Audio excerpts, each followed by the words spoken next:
He made me think of the old quote from Chesterton, what makes a political soldier? It's not somebody who hates what is in front of you, it's somebody who loves what is behind you. And Darren is one of those people. And it is great to be in a room full of people with character, people who are giving up their Monday evenings to support what is the #1 political party in the national polls today. 35%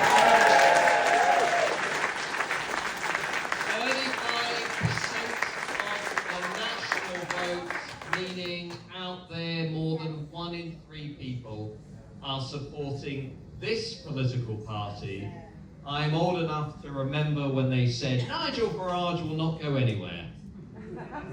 Now he's going into number 10 Downing Street. Without any shadow of a doubt, the most popular party among the working class, the most popular party among men, women, I'm not sure what's going on, you're going to have to, up a bit. This is a movement that's heading into government. And I have to say, the guys, the organisers, who, can we just show them a round of applause, because they've been amazing.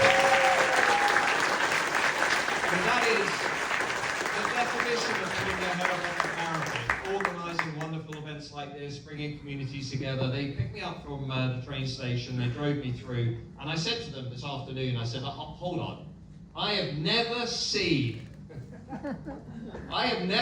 so many flags in my life. Stop the car. I said, stop the car. I've got to get out. I've got to make a video. I stuck it on Facebook. We've got a little Facebook page. I said, put it on Facebook to my little assistant. And I said, look at this. This isn't just about showing a love of our country. Let's be frank. This is an act of resistance. That's what it is. Enough is enough. And everyone in London at the moment is, oh, why are people protesting? Oh, why are people showing their flags? Why are they voting reform? I said today on X, I said we should have one of those, phone numbers that they advertise in America. 1-800-GET-HELP. Call up. I'll give you 3 reasons why this is going on. 3 reasons how, if you're a London liberal and is struggling with where the country's going, and every lamppost has got a flag on it, and everyone you know is voting reform, and you turn on the TV at the weekend, everyone's marching. I said, if you don't want this, you can do 3 things. End mass uncontrolled immigration. #1. Very easy. Nobody voted for it. Nobody ever voted for it. #2, fix the bloody borders. Fix the borders, control the borders. Your first act on entering this country cannot be to break the law. End of story. Fix the bloody borders. It's not that hard, and I'll tell you why in a minute. And #3, can we, for God's sake, put the hard-working, law-abiding, tax-paying British majority first? Put them first. This Labour government, everybody's the same. Illegal immigrants, welfare scroungers, foreigners, everyone's all the same. That is how you destroy a social contract. If you don't incentivize the people who actually contribute, if you don't look after your own people, Cicero said it best during the collapse of Rome. He said the first duty of any state is to prioritize its own people. Let's get back to that.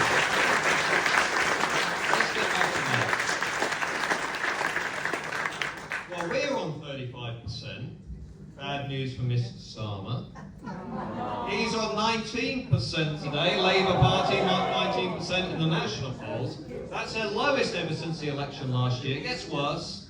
Keir Starmer's approval rating, I use the word approval loosely, his approval rating is -40. That makes him about as popular in this country as Meghan Markle. Labour government is on -50. They're in Prince Andrew territory. It's getting bad. It's getting really bad. I mean, now we discover today, just as an aside, sorry. So now we know that he did know that Lord Mandelson, Peter Mandelson, had very intimate links with a convicted paedophile. And I'm just going to throw this out there. Keir Starmer is the guy that waited until the last possible moment to commit to a national inquiry into the mass rape of British children, and also has known links, appointed somebody with known links to a convicted, who was a convicted paedophile. There is a theme, I'm just throwing it out, there's a theme emerging there. Between us, let's not quote that, but there's a theme. Look, I just want to briefly, before I go on and completely decimate this Labour government, I just want to say one thing about Charlie Kirk. You heard a lot about him tonight. I just want to say one thing. I didn't sleep the night after Charlie Kirk was killed, assassinated, because I don't talk about this publicly for obvious reasons. I have a daughter the same age as Charlie, and that video of her running towards him in the studio really broke me to pieces. And I just want to say one thing about this guy. 31 years of age. He did everything democracy demands of us. He met people at the public square, he met people who held different views, and he debated them, and he was an ideal citizen. So I'm just going to say one, I couldn't sleep, and I have this little book, collection of sayings and quotes, different religions, and I was at 3, 4 o'clock in the morning reading it, and there was one thing that brought me a little bit of comfort. It might mean something to you. And it goes like this. It said, they thought they buried you, but they didn't know you were a seed. And that is Charlie, going from one college campus to another, one town to another, planting seeds among the next generation. And as his wife said this week, incredibly eloquently, she said, you have just created 12 million Charlie Kirks. It's interesting. Everyone I know in America doubling their speaking engagements. Every prominent conservative doubling their speaking engagements. If you think you can shut us up through violence, you have no idea what you're dealing with. Not going to happen. Not going to happen. So, why am I here on a Monday night? Not with my family. The same reason as you. My name is Matt Goodwin. I want my country back. And when people in London and Oxford and Cambridge and Brighton, they say, why do you want your country back? Who do you want it back from? I want my country back from the people who think it's acceptable to impose an extreme policy of mass uncontrolled immigration on a country that never, ever voted for it. That's what I want my country back from. I want my country back from people like Boris Johnson, who sold us down the river, as Darren just eloquently explained, people that we put our trust into, who promised us in the 2019 manifesto, I will lower the overall numbers. I'm sorry, I'm just going to be very real with you tonight, because this is not going anywhere. Apart from this room, I look hesitantly at the broadcasters and the people filming this. Where is this going? Who knows? Let me just say it as it is. Never trust, after Boris Johnson, never trust a Tory. Don't do it. Don't do it. Here's the only thing you need to know about Johnson. He removed the requirement for British companies to advertise jobs in Britain before they advertise them overseas. Think about that for a minute. Selling out to globalists, selling out to global corporations. 3 million people came into this country under the so-called Boris wave. 3 million people. 81% of those people came from outside of Europe. Uzbekistan, Afghanistan, Pakistan, Nigeria, China, I could go on, Eritrea. How on earth do you build a nation out of that? The conservative philosopher Roger Scruton once said, "A nation is not a collection of documents. A nation is not what you see on your passport. A nation is your home. It is your home, defined by a shared culture, a shared way of life, a sense of collective memory, all of the things that Darren was just telling you about his relatives. Every single person in this room has a similar story about their mother and their father and their grandparents. It is a sense of continuity. And I'm just going to be very, very direct with you. The people we have in Westminster are destroying our home. That is what is happening. I want my country back from people who think it is acceptable to run a policy of open borders. Keir Starmer came out last week before phase 2 went completely tits up, pardon the French. Phase 2. What a joke. Unvetted migration on steroids. That's what this country has through our broken borders.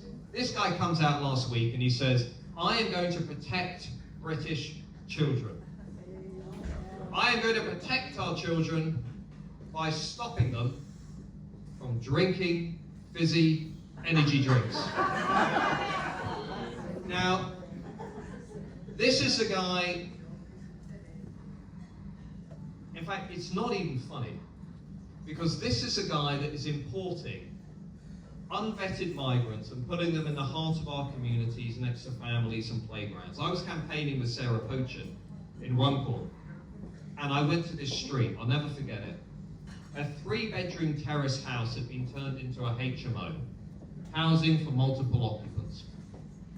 They had about 20 to 30 young men in this one house. Syria, Afghanistan, Iraq. Mother comes out, she says, oh, what are you doing here? I said, look, we're just campaigning. She said, there's a playground, the kids don't play in it anymore. Nobody from the neighborhood really comes out. We're terrified of those houses over there. And this is a guy that's protecting our children. 2 weeks ago, a lot of prominent middle-class feminists, Shami Chakrabarti, Jess Phillips, maybe Emily Maitlis, I can't remember if she was on the list, possibly. Yeah, I feel the same way. And everyone's a racist, don't you know? They wrote an open letter in The Guardian, and they said, will you stop weaponizing sexual violence? From people who said absolutely nothing about the 12-year-old girl in Nuneaton. I know there were some children in the room, so I'm just going to give you a heads up. Just let's cover ears and put headphones on, because I just want to get into a couple of stories. These are people who said nothing about the 12-year-old in Nuneaton who was kidnapped, strangled and sexually assaulted by 2 asylum seekers. These are the people who said nothing about the 12-year-old in Birmingham who was raped by asylum seekers. These are people who said nothing about the 8-year-old in Lambeth who experienced the same thing. These are people who said nothing about the 10-year-old in Stockport who was nearly kidnapped by a man from Sudan. These are people who said nothing about a pensioner in Hartlepool, Terence Carney, who went for his morning walk as usual and was murdered by an asylum seeker from Morocco. These are people who said nothing about 21-year-old Thomas Roberts, an aspiring Marine in Bournemouth who was killed by an illegal migrant from Afghanistan. I could keep going and I could keep going. Every single one of those names should be as well known in this country as George Floyd.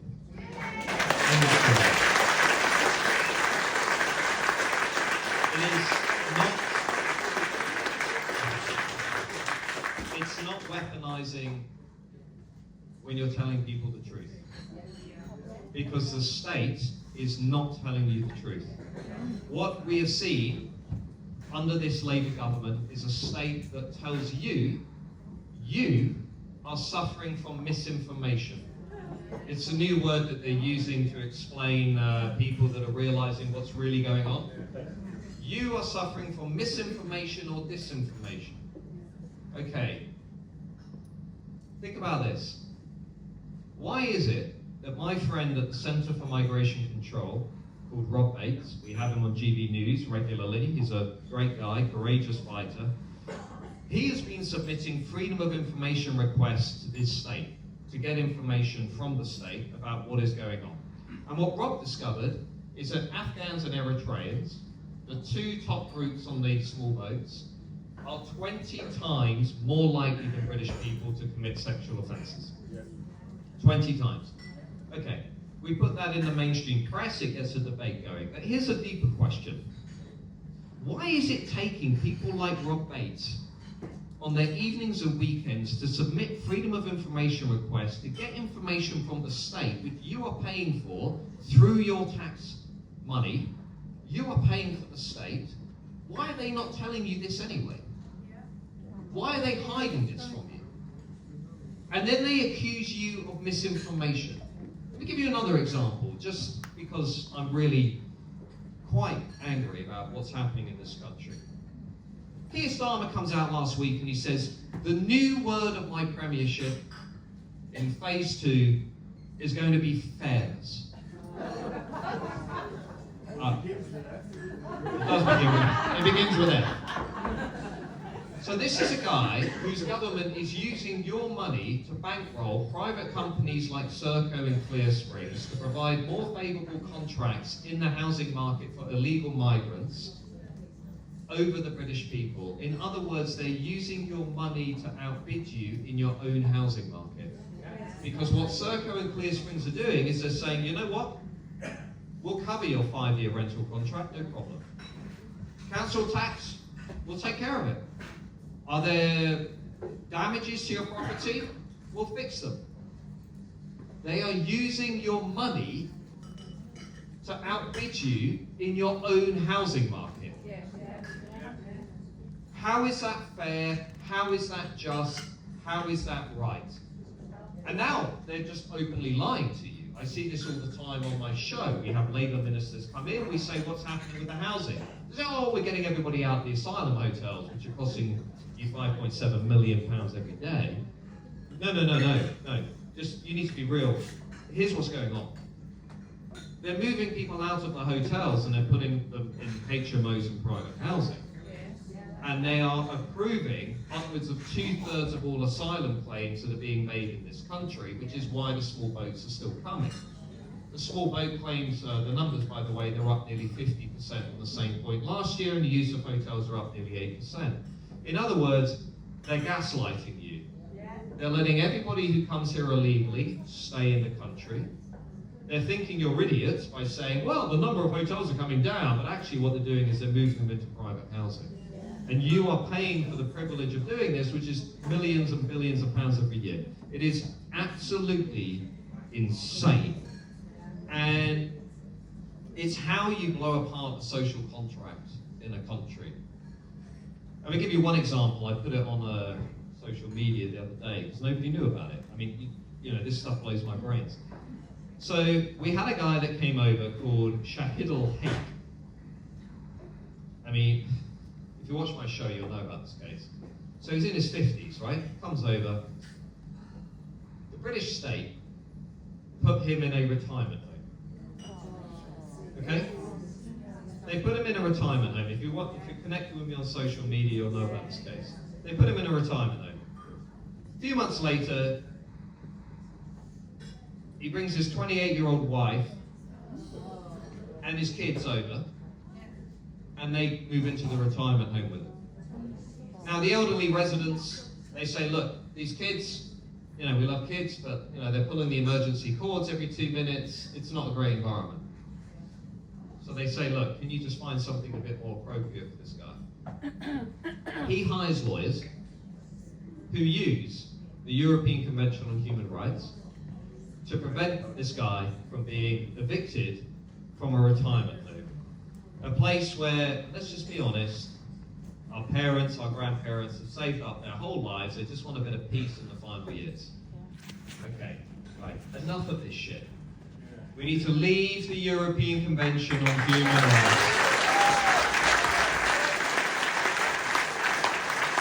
Goodbye, ECHR. Nigel said it best in Birmingham, actually just before Birmingham, he said, we're going to leave the ECHR under a reform government.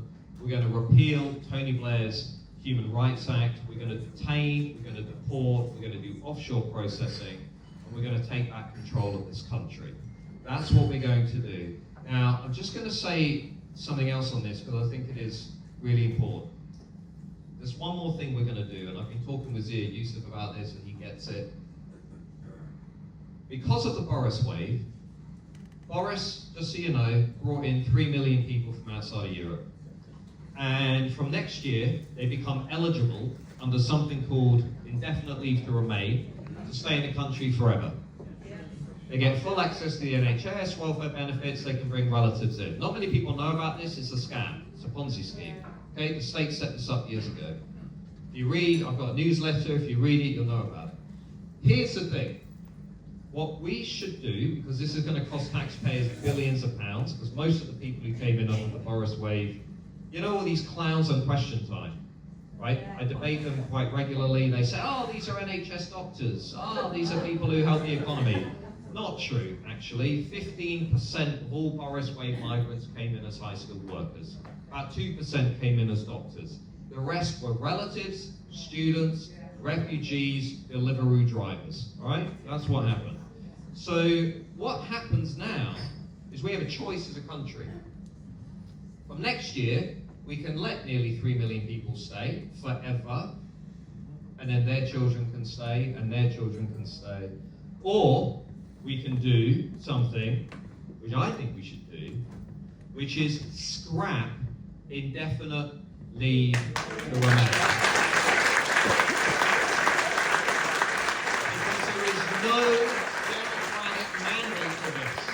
Nobody ever voted for this. Everybody voted for the Tories in good confidence. They said, these guys are going to bring down immigration. They did the opposite. We need to scrap it. I sent Nigel a WhatsApp a couple of days ago. I said, we need to do this, and Zia knows about it. The party's all over it.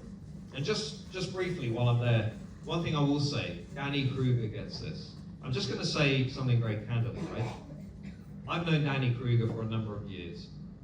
This is a very, very big problem for the Conservative Party, the fact that he's joined us.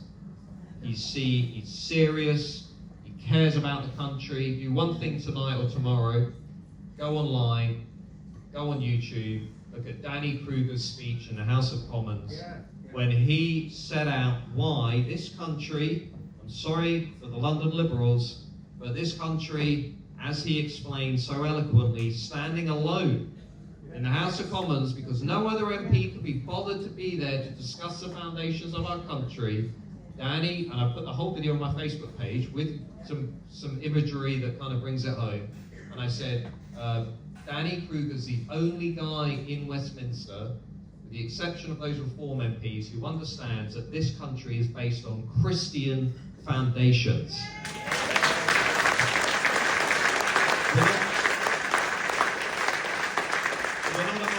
We're not a multicultural hellhole here. We have a very distinctive identity, history, and culture. We're proud of it, and Danny gets it. He gets it. I know him. I wouldn't vouch for him publicly if I didn't think he was a great defection. Now, I'm not saying, I'm not saying everybody that's come over recently is a great defection. All right? I think we all know what we're saying. I've written publicly, I said, if you join this movement, you need to be wholeheartedly against mass uncontrolled immigration. You need to be against net zero. You need to be against the biggest tax burden that this country's had since the 1940s. And you better bloody be for free speech, because that's what we're for. And Danny fits the bill. Danny's great. He's an intellectual heavyweight. Keir Starmer doesn't get it. He doesn't get the free speech thing at all. There's a historian, Macaulay, he said the history of England is a history of liberty. The history of England is a history of liberty, it's a history of freedom. Nobody would think that today. J.D. Vance wouldn't think that, Donald Trump wouldn't think that, because what people out there see when they look at these islands now is tyranny. We have, Graham Linehan, what on earth was that about? 5 armed police officers picking up a comedian off a plane. If your house gets robbed, the police don't turn up. If a shop gets robbed, the police don't turn up. But if you say some hurty words on Twitter, next thing you know, you've got police with rifles dragging you off a plane. We have a serious attack on free speech in this country. Yvette Cooper expanded non-crime hate incidents. In case you don't know what those are, if you leave tonight and you say to your friend as you walk out the door, under your breath, you say, well, Matt Goodwin just offended me. It's unlikely in this crowd. I can try and push you a little bit. Matt Goodwin just offended me. I'm going to call the police station. So you call the Wearside police station tomorrow morning, you say, look, this guy just offended one of my protected characteristics. And they will call me. And they will say, you've got to go to your nearest police station and file a report. And if I ever go for a job at a public sector organisation, it will be under my name. Matt Goodwin has a non-crime hate incident. Let's be honest, the chances of me getting a job at the BBC are pretty minimal. He's a GB News guy. And who watches the BBC anymore? Does anybody watch the BBC anymore? I tried with Radio 4 today. I couldn't do it. Everybody's a fascist. Have you noticed that? And I came up with a very serious and well thought out response to this, which is we need to scrap non-crime hate incidents. Let's just get rid of them. We've got laws from the 1980s. If you are specifically advocating violence, we've got laws that take care of that. I want to get rid of non-crime hate incidents. I want to get rid of the Online Safety Act. And by the way, more than anything, I want to get rid of any definitions of Islamophobia.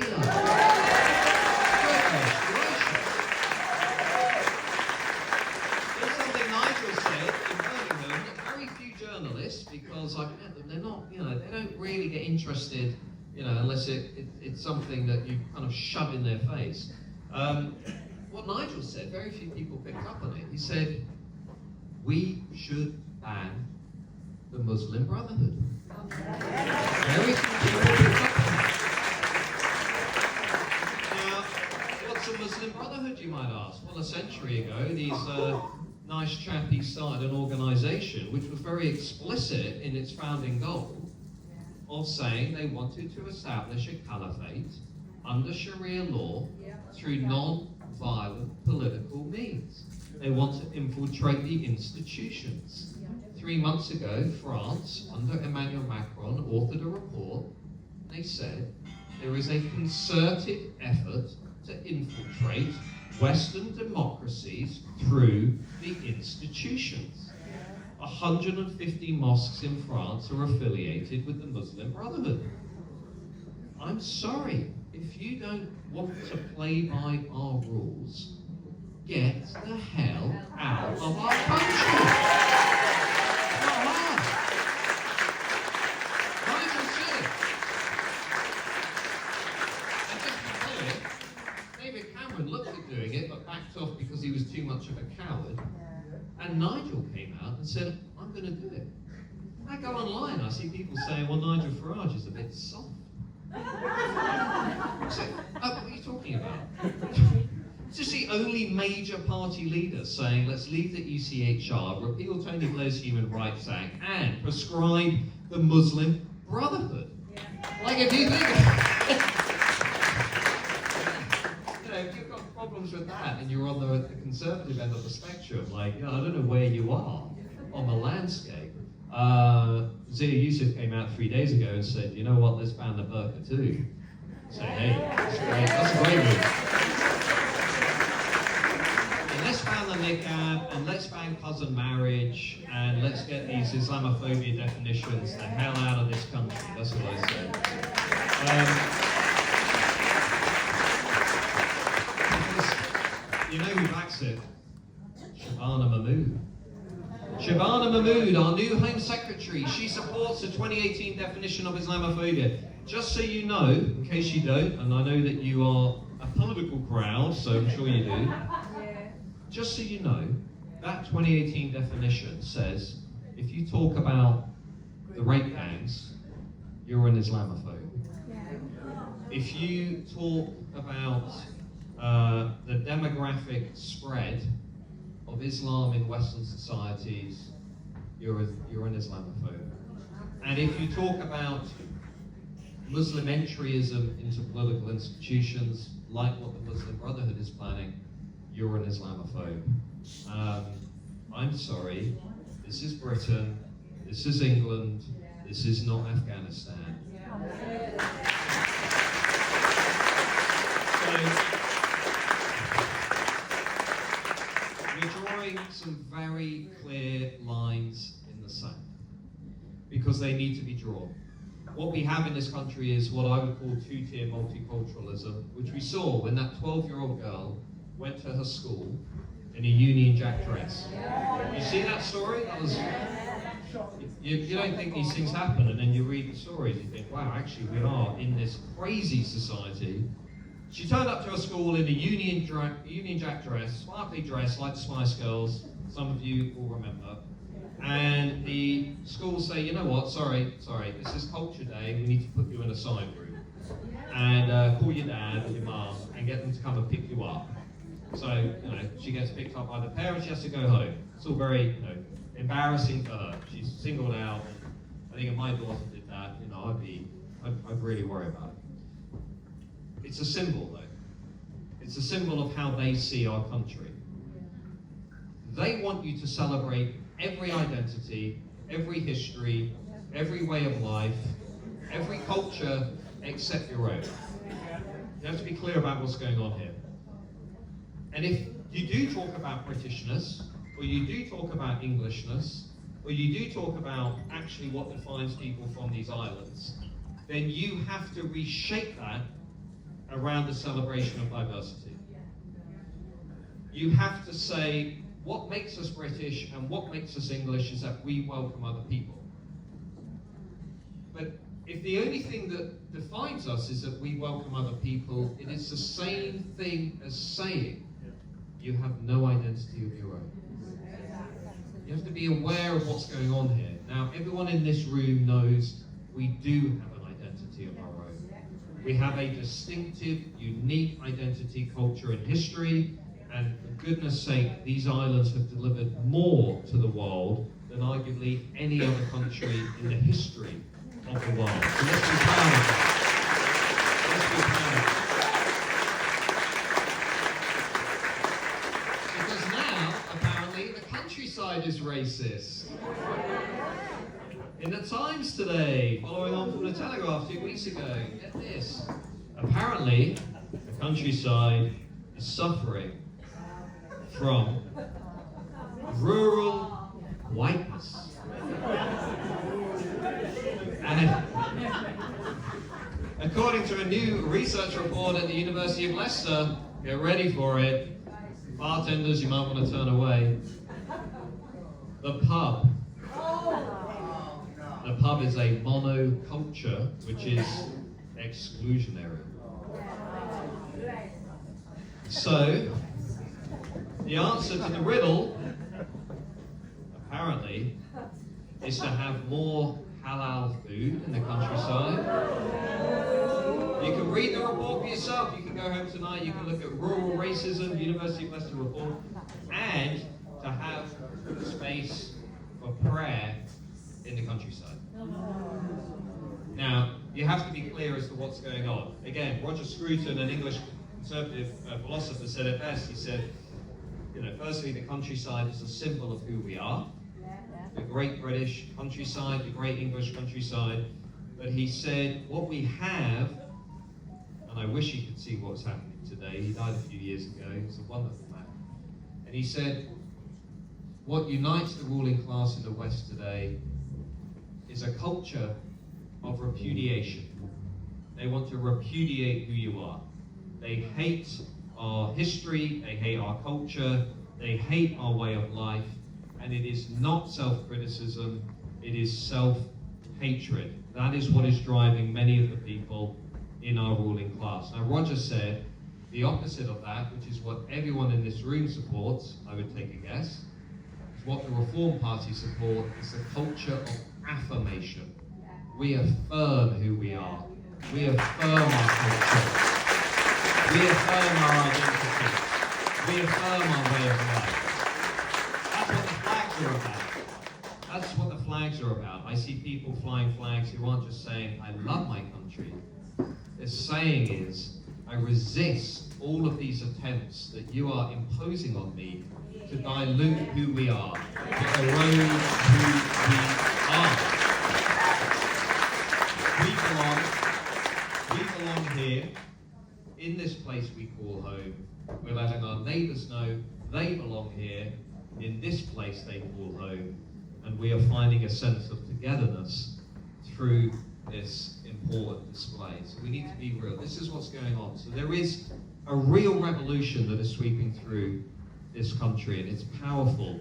And it's, I think, it's driving around those neighborhoods today, I realize it's actually more powerful than Westminster really understands and London really understands. I just think we are probably seeing the most significant political insurgency since the rise of the Labour Party in the early 1900s. That's what I think we're seeing.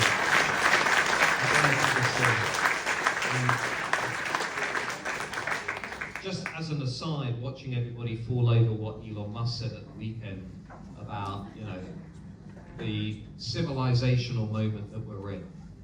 Maybe about 6 months ago during the rape gang scandal, I sort of was on X and I said something along the lines of, I feel it in my bones. We've probably got 2 general elections left to save this country. And somebody popped up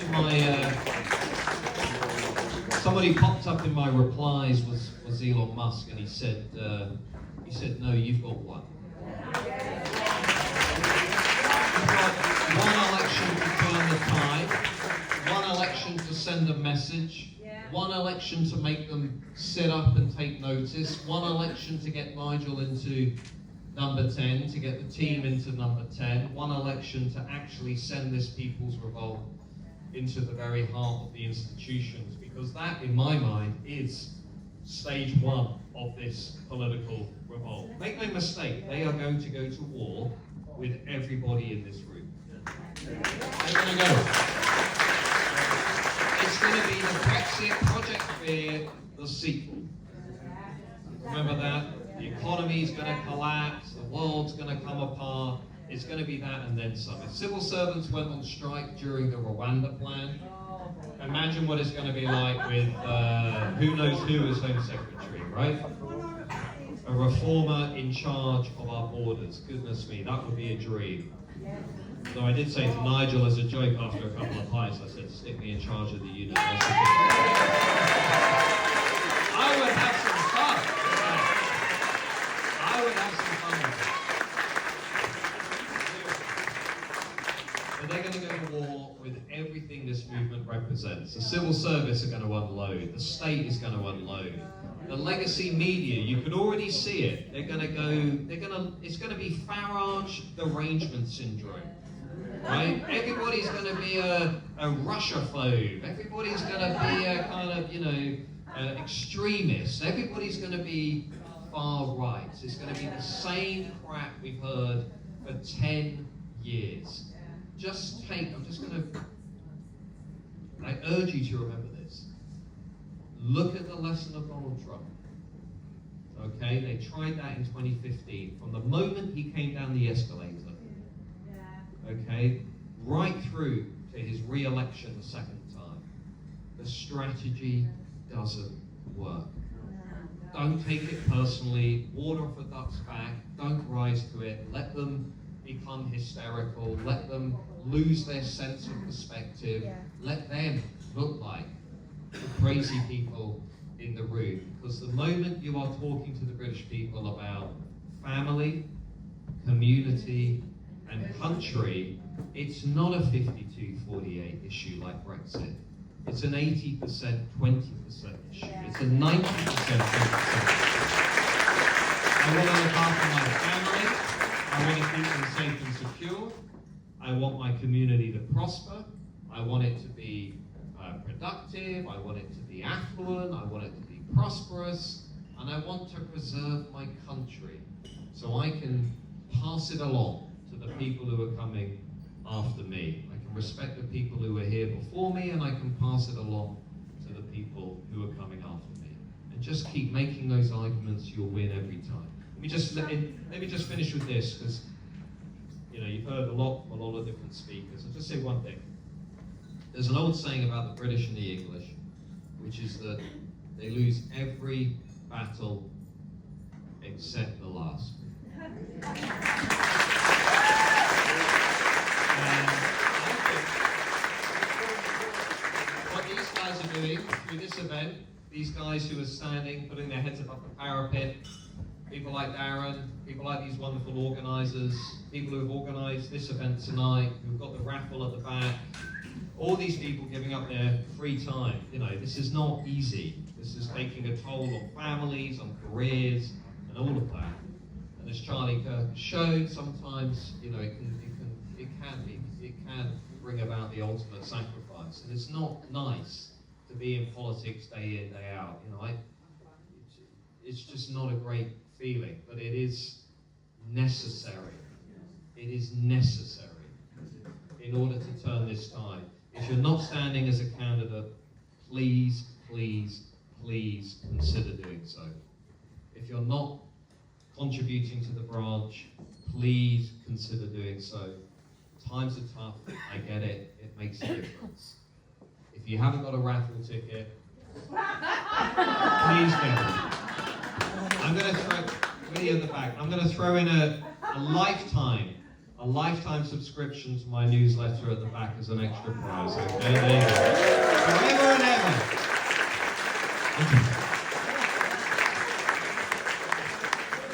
I'm coming up here before the next election. I love it up here.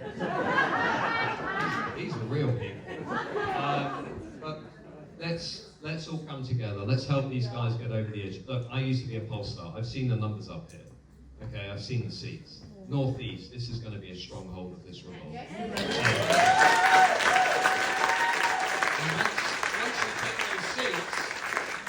you take those seats, I think they're going to be our seats for a very long time. That is going to be representing the people. So let's make sure we get these guys over the line. Let's make sure this last battle is won.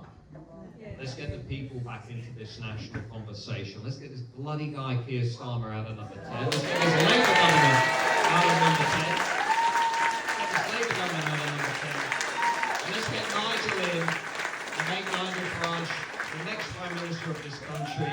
And this political movement, the People's Movement, let's give Westminster the biggest bloody shot they've ever had. Thank you very much.